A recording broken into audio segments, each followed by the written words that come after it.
ಕಾಂಗ್ರೆಸ್ನಲ್ಲಿ ಮುಂದುವರೆದ ಸಿಎಂ ಕುರ್ಚಿ ಫೈಟ್. ರಾಜ್ಯದಲ್ಲಿ ಮತ್ತೆ ಮುನ್ನೆಲೆಗೆ ಬಂದ ದಲಿತ ಸಿಎಂ ಕೂಗು. ದಲಿತ ವ್ಯಕ್ತಿ ಮುಖ್ಯಮಂತ್ರಿ ಆಗಬೇಕು ಅಂತ ಸಚಿವರು ಹೇಳಿದ್ದಾರೆ.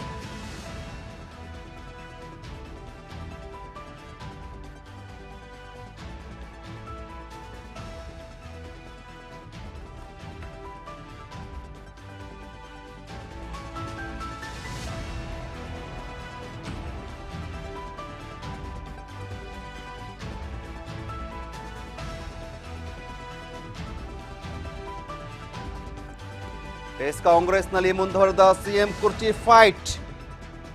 ರಾಜ್ಯದಲ್ಲಿ ಮತ್ತೆ ಮುನ್ನೆಲೆಗೆ ಬಂದ ದಲಿತ ಸಿಎಂ ಕೂಗು. ದಲಿತ ವ್ಯಕ್ತಿ ಮುಖ್ಯಮಂತ್ರಿಯಾಗಬೇಕು ಅಂತ ಸಚಿವರು ಈಗ ಪಟ್ಟು ಹಿಡಿದಿರುವುದು. ದಲಿತ ವ್ಯಕ್ತಿನೇ ಮುಖ್ಯಮಂತ್ರಿ ಆಗಬೇಕು ಅಂತ ಸಚಿವರು ಈಗ ಪಟ್ಟು ಹಿಡಿದಿರೋದು. ಸುರ್ಜೇವಾಲಾ ಖಡಕ್ ಸೂಚನೆ ಕೊಟ್ಟ ಬಳಿಕನೂ ಕೂಡ ಸಿಎಂ ಕುರ್ಚಿಯ ಕೂಗು ಮಾತ್ರ ನಿಲ್ತಾ ಇಲ್ಲ. ನಿನ್ನೆ ಅಷ್ಟೇ ಶಾಸಕಾಂಗ ಪಕ್ಷದ ಸಭೆ ನಡೆದಿದೆ. ಆ ಸಭೆಗೆ ಸುರ್ಜೇವಾಲಾ ಕೂಡ ಬಂದು ಎಲ್ಲನೂ ಕೂಡ ಮಾತನಾಡಿಸಿದ್ದಾರೆ. ಎಲ್ಲ ಸಚಿವರನ್ನು ಕೂಡ ಮಾತನಾಡಿಸಿರುವುದು, ಜೊತೆಗೆ ಡಿಸಿಎಂ ಜೊತೆಗೆ ಸಿಎಂ ಜೊತೆ ಕೂಡ ಮಾತನಾಡಿದ್ರು. ಅಲ್ಲದೆ ಗೃಹ ಸಚಿವ ಪರಮೇಶ್ವರ್ ಜೊತೆ ಕೂಡ ಒಂದಷ್ಟು ಮಾತುಕತೆಯನ್ನು ಆಡಿದ್ದಾರೆ. ಇದೆಲ್ಲ ಆದ ಬಳಿಕ ಕೂಡ ಯಾರು ಕೂಡ ಸಿಎಂ ಕುರ್ಚಿ ಬಗ್ಗೆ ಸದ್ಯಕ್ಕೆ ಮಾತನಾಡಬಾರದು, ಹೈಕಮಾಂಡ್ ಇದರ ನಿರ್ಧಾರ ತೆಗೆದುಕೊಳ್ಳುತ್ತೆ. ಸೊ ಅದಷ್ಟೇ ಅಲ್ಲದೆ ದೆಹಲಿಗೆ ಎಲ್ಲರೂ ಕೂಡ ಬುಲಾವ್ ಮಾಡಿ ಹೋಗಿರುವಂಥದ್ದು. ಹೀಗಿದ್ರೂ ಕೂಡ ಸಿಎಂ ಕುರ್ಚಿಯ ಫೈಟ್ ಮಾತ್ರ ಕಾಂಗ್ರೆಸ್ ನಿಲ್ತಾ ಇಲ್ಲ.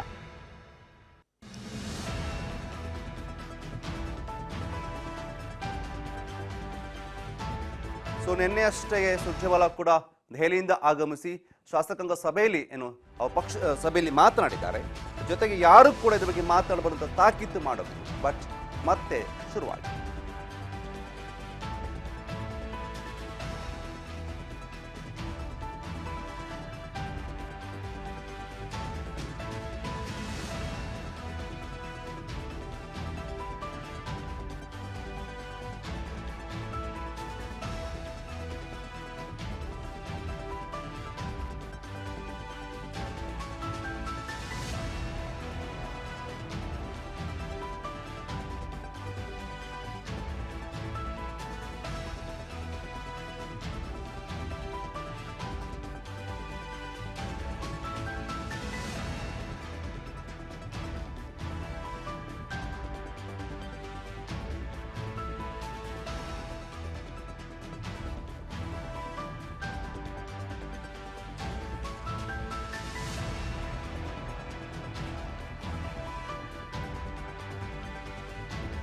ನಾನು ದಲಿತ, ನಾನೇಕೆ ಸಿಎಂ ಆಗಬಾರ್ದು ಅಂತ ಹುಬ್ಬಳ್ಳಿಯಲ್ಲಿ ಸಚಿವ ಆರ್.ಬಿ. ತಿಮ್ಮಾಪುರ ಹೇಳಿಕೆಯನ್ನು ಕೊಟ್ಟಿರುವಂಥದ್ದು. ಇದೀಗ ರಾಜ್ಯದಲ್ಲಿ ಮತ್ತೆ ದಲಿತ ಸಿಎಂ ಕೂಗು ಮುನ್ನೆಲೆಗೆ ಬಂದಿರುವಂಥದ್ದು. ಹುಬ್ಬಳ್ಳಿಯಲ್ಲಿ ಸಚಿವ ಆರ್.ಬಿ. ತಿಮ್ಮಾಪುರ ಹೇಳಿಕೆಯನ್ನು ಕೊಟ್ಟಿದ್ದಾರೆ. ದಲಿತರು ಯಾಕೆ ಸಿಎಂ ಆಗಬಾರ್ದು, ನಾನು ಯಾಕೆ ಸಿಎಂ ಆಗಬಾರ್ದು, ಮುಖ್ಯಮಂತ್ರಿ ಮಾಡಿದರೆ ಯಾರು ಬೇಡ ಅಂತಾರೆ, ಯಾರು ಬೇಡ ಅಂತಾರೆ ಮುಖ್ಯಮಂತ್ರಿ ಮಾಡಿದ್ರೆ. ಸೊ ನಾನು ಯಾಕೆ ಆಗಬಾರ್ದು, ನಾನು ಕೂಡ ದಲಿತ ಇದ್ದೀನಿ, ಸೊ ನಾನೇಕೆ ಸಿಎಂ ಆಗಬಾರ್ದು ಅನ್ನೋ ಮಾತನ್ನು ಹೇಳಿರುವಂಥದ್ದು.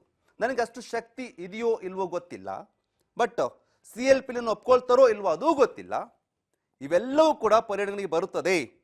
ಆದರೆ ಹೈಕಮಾಂಡ್ ಹೇಳಿದರೆ ನಾನೇ ಮುಖ್ಯಮಂತ್ರಿ ಆಗುತ್ತೇನೆ ಸೊ ಅನ್ನೋ ಮಾತನ್ನು ಹೇಳಿದರು. ಹಾಗಾದ್ರೆ ನಾನೇ ಸಿಎಂ ಅಂತ ಹೇಳಿರುವಂಥ ಆರ್.ಬಿ. ತಿಮ್ಮಾಪುರ್ ಹೇಳಿದ್ದಾರೆ. ಏನು ಹೇಳಿದ್ದಾರೆ, ಏನು ಮಾತನಾಡಿದ್ದಾರೆ ಕೇಳೋಣ ಬನ್ನಿ. ಹೋಗಿದೆ ಅದು ಅಬ್ನಾರ್ಮಲ್. ಅವರಲ್ಲಿ ಹಣ ಇರಲಾದೆ ಟೆಂಡರ್ ಕೊಟ್ಟು ಹೋಗಿದ್ದಾರೆ. ಅದು ಸರಿ ಮಾಡಲಿಕ್ಕೆ ಟೈಮ್ ಬೇಕಾಗ್ತದೆ. ನಾವು ಮಾಡ್ತಾ ಇದ್ದೀವಿ. ನೋಡ್ತಾ ಇರೋದು ನಾನು ಪತ್ರಿಕೆಯಲ್ಲಿ, ಟಿವಿಯಲ್ಲಿ. ನಮ್ಮವ್ರು ಯಾರು ಹೇಳಿದಂಗಿಲ್ಲ. ಹೇಳಿ ಏನಿದೆ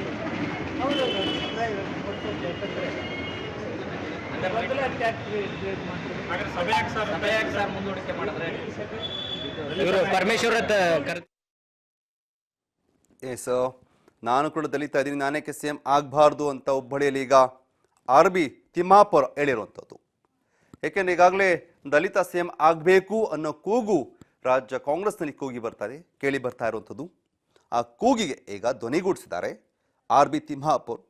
ನಾನು ಕೂಡ ದಲಿತ ಇದ್ದೀನಿ, ನಾನೇಕೆ ಆಗಬಾರ್ದು, ದಲಿತರು ಯಾಕೆ ಸಿಎಂ ಆಗಬಾರ್ದು, ಹಾಗಾದರೆ ಮುಖ್ಯಮಂತ್ರಿ ಮಾಡಿದರೆ ಯಾರು ಬೇಡ ಅಂತಾರೆ, ಅಥವಾ ನಾನು ಸಿಎಂ ಆದರೆ ಯಾಕೆ ಆಗಬಾರ್ದು, ನಾನು ಸಿಎಂ ಯಾಕೆ ಆಗಬಾರ್ದು, ಈ ಥರ ಎಲ್ಲ ಮಾತನಾಡಿದ್ದಾರೆ. ಜೊತೆಗೆ ಇದೆಲ್ಲವೂ ಕೂಡ ಹೈಕಮಾಂಡ್ ಕೈಯಲ್ಲಿದೆ.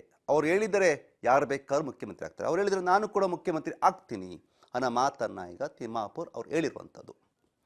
ಆದರೆ ನಿನ್ನೆ ಅಷ್ಟೇ CLP ಮೀಟಿಂಗಲ್ಲಿ ಒಂದಷ್ಟು ವಿಚಾರಗಳನ್ನ ಚರ್ಚೆ ಮಾಡಿದರೆ ಯಾವುದೇ ಕಾರಣಕ್ಕೂ ಕೂಡ CM ವಿಚಾರವನ್ನು, CM ಕುರ್ಚಿ ಬಗ್ಗೆ ಯಾರು ಮಾತನಾಡಬಾರದು ಅನ್ನೋ ಮಾತನ್ನು ಸುರ್ಜೇವಾಲಾ ಅವರು ಹೇಳಿ ಹೋಗಿದ್ದು. ಬಟ್ ಇದಾದರೂ ಕೂಡ ಈಗ ಆಗಿರುತ್ತದೆ, ಏಕೆಂದರೆ ಆಡಳಿತಾರೂಢ ಕಾಂಗ್ರೆಸ್ ಪಾಳ್ಯದಲ್ಲಿ CM ಕುರ್ಚಿಗಾಗಿ ಕಾದಾಟ ಜೋರಾಗಿದ್ದು ನಾಯಕರು ಬಹಿರಂಗವಾಗಿ ಹೇಳಿಕೆ ನೀಡ್ತಾ ಇದ್ದಾರೆ.